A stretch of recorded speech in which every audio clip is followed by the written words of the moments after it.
प्रधानमंत्री महोदयांना एक निवेदन मी दिलेलं आहे माझ्या वतीनं आणि आमच्या दोन्ही उपमुख्यमंत्र्यांच्या सहीने हे निवेदन आम्ही त्यांना दिलेलं आहे।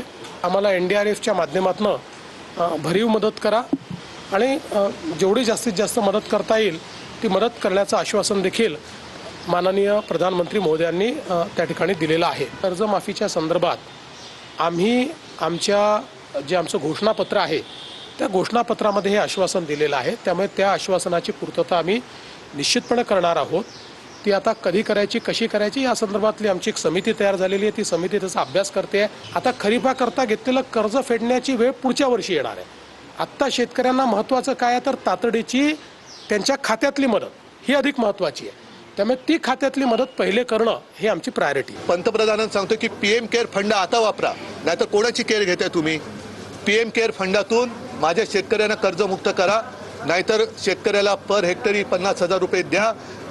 या सगळ्या गोष्टी ज्या आहेत ह्या पंतप्रधानांनी एक विश्वगुरू म्हणून आपल्या शेतकऱ्यांची काळजी घ्यायला त्यांना काही हरकत नाहीये। तो फंड CAGच्या नॉर्म्सप्रमाणे कोविड करता तयार झालाय, त्यामुळे इतरत्र खर्च करता येत नाही। त्यामुळे आता त्याच्या नेमकं काय करायचं या संदर्भात आमच्यासमोर प्रश्न आहे। त्यामुळे 600 कोटी रुपये आपल्या फंडात असताना लोकांनी ते दिलेले असताना आणि लोक पटापटा मरत असताना एक नवा पैसा जे खर्च करू शकत नाही, त्यांनी कोणाला किती शहाणपण शिकवावं हे देखील ठरवलं।